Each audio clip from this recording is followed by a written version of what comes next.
Hey everyone, it's your girl Naia here, and today we're diving into some serious tech tea. We're reacting to a video titled "The 5070 is not as fast as the 4090." Marketing bees explained, can we just take a moment to appreciate how dramatic that sounds? It's like a soap opera for graphics cards. I don't know about you, but I'm ready to see if these numbers are just marketing fluff, or if there's some real beef going on in the GPU world. Spoiler alert, I'm probably going to make some ridiculous faces and crack a few jokes along the way.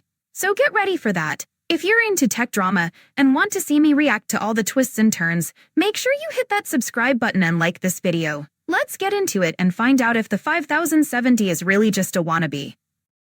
Okay, so now that all the dust is settled and we've had some time to dive a little bit deeper and investigate the fine print on these performance charts, let's look into Jensen's claim about the 5070 being 4090 performance.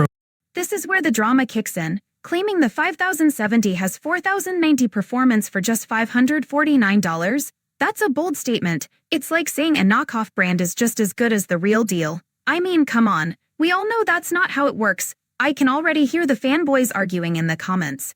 This is either going to be a major win or a total flop, and I'm here for the chaos. Performance from... Okay, so the DLSS 4 feature that NVIDIA's websites and presentations seem to be bragging the most about is multi-frame generation, which is a upgrade from DLSS 3's frame generation technology. So to recap how DLSS 3 frame gen works, it takes an already rendered frame from the GPU and then uses AI to generate a new frame. Okay, now we're getting into some juicy tech details. Using AI to generate a new frame from an already rendered one. That's like having a personal assistant who can whip up a whole new scene while you're busy gaming. It sounds super impressive, but I can't help but wonder how well does it actually work in practice. If it's anything like my attempts at cooking, we might be in for a surprise. So in effect, it'll double the frame rate by inserting a generated frame in between every rendered frame, increasing the smoothness to your eyes of what you're seeing. However, the downside is because the latency is still limited by the rendered frame rate. Say, for example, you're rendering 60 FPS and then you turn frame gen on.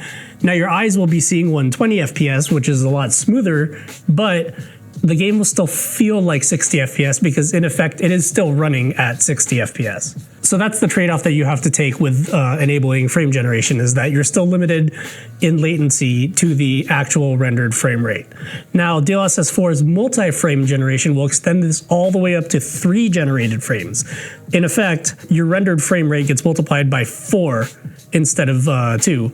So if you're still rendering, in a hypothetical workload 60 FPS, and then you enable multi-frame generation in 4x mode, then your eyes will see 240 FPS, but the game will still feel like 60 FPS. So this is a wild trade-off. Seeing 240 FPS but feeling like you're still at 60 FPS, that's like getting a fancy sports car but only driving it in a school zone. It's impressive tech, but I can't help but think about how that might mess with your gaming experience. It's all about that perception versus reality, and I'm curious how gamers will adapt to this. FPS. So again, you're adding visual fluidity, but you're not adding any more responsiveness or any lower latency as if you would be running at that actual 240 FPS frame rate.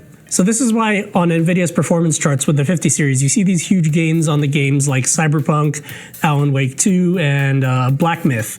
Those are the games that support multi-frame generation on 50 series cards. Looking at the fine print, let's look at the 5090 comparison chart right now. It's really a comparison between the 4090 running old school frame generation, which is only 2 times the frame rate of the rendered rate, and the 5090 running multi-frame generation in 4x mode, which is 4 times the frame rate of the rendered rate. Surprisingly though, NVIDIA has kind of thrown us a bone with Far Cry 6 in these titles, because Far Cry 6 looks like it's not running any DLSS technology whatsoever, so no frame gen, and that performance figure, if you look at the chart, is probably going to be a lot more realistic.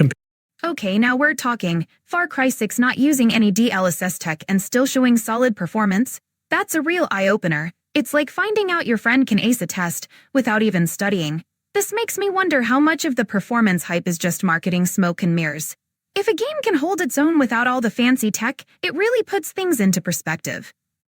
realistic compared to any of these inflated numbers with Cyberpunk and Alan Wake and so on. So finally, coming back to Jensen's 5070 equals 4090 performance claim. So let's go back to our hypothetical scenario. Let's say that a 4090 in a given workload is pushing 120 FPS with FrameGen enabled. So it's rendering at 60, pushing 120 to the display because it's generating 1 frame per every rendered frame. Now, in this hypothetical situation, a 5070 would only need to render 30 FPS to be able to push 120 FPS with multi-frame generation 4x mode enabled.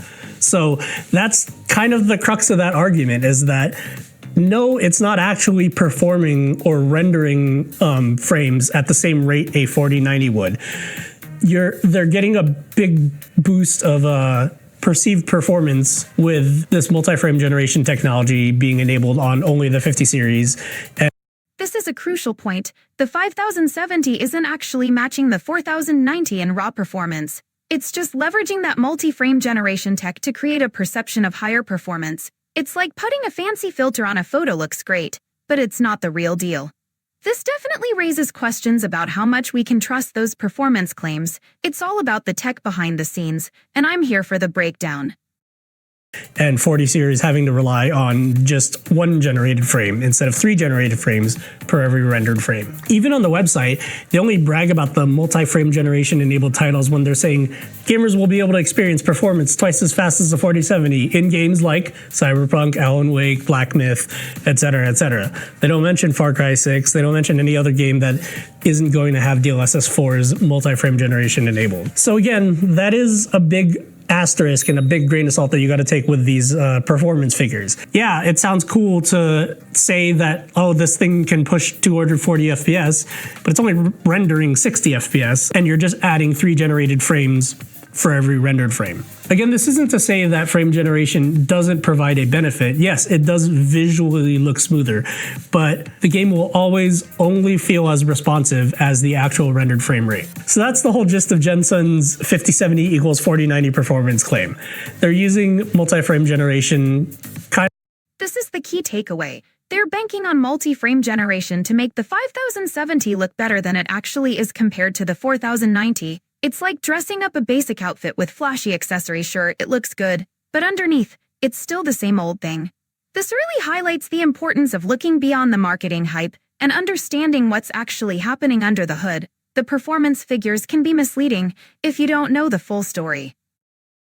Kind of as a crutch to amplify those performance figures on a card that is obviously going to be rendering a lot less frames than a 4090 would. If you look at Far Cry 6 on the 5070 performance comparison chart, you get a lot more realistic answer as to what the real rendering performance would be between the 5070 and the 4070. Looks like it's about 25% faster than the 4070. 25% faster than the 4070 is not a 4090, obviously. Otherwise, that would be insane. But they're really pushing this DLSS 4 multi-frame generation technology to achieve those claims of performance of a 4090 with a 5070. So yeah, that's going to wrap it up for this video. Hopefully you guys have a little bit more information and some knowledge to help clarify these crazy performance claims.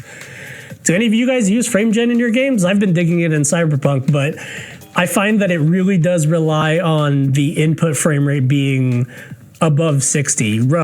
This is a solid point. If the input frame rate is below 60, it can really mess with the whole experience. It's like trying to run a marathon in flip-flops, just not gonna work. Frame general might look great on paper, but if it relies on a solid base frame rate, it's definitely something to keep in mind for gamers. It's all about that balance.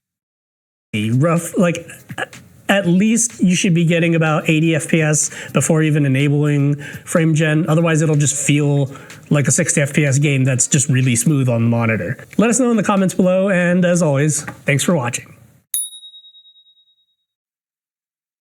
All right, fam. We've just witnessed some serious tech drama unfold, and the 5070 is not as fast as the 4090. Marketing bees explained, and wow, did it deliver. I mean, I came in ready to see if this was all just marketing fluff, or if there was actually some beef simmering in the GPU world. And let me tell you, the tea was piping hot. From claiming the 5070 can dish out 4090 performance for a whopping $549, to realizing it's really more about the perception than raw power. This video had me questioning everything. It's like they're putting some fancy accessories on a basic outfit and saying, "Look at me, but we know better." The reality is, tech can be as misleading as my attempts at cooking. It might look good, but it could end in a disaster. Those 240 fps but feeling like 60 fps comments hit home hard. It's just like driving a sports car in a school zone. How can you flex when you can't even hit the right speed? So did my expectations get met? Absolutely. We delved into how the 5070's multi-frame generation magic works. But why all know I'm still skeptical. I mean, if the base frame rate is lower than 60, ain't nobody winning the gaming marathon in flip-flops. In conclusion, while the 5070's tech is impressive and all, we might need to keep that marketing hype in check. The lesson learned? Look beyond the glitter, folks, because it might just be a shiny illusion. Now, before you head out, don't forget to hit that subscribe button and smash the like button if you enjoyed our tech adventure today. Let's keep dissecting that marketing nonsense together. And hey, remember, even if it's a fancy GPU, you're still gonna need a good pair of shoes to run that marathon. Until next time, stay sassy.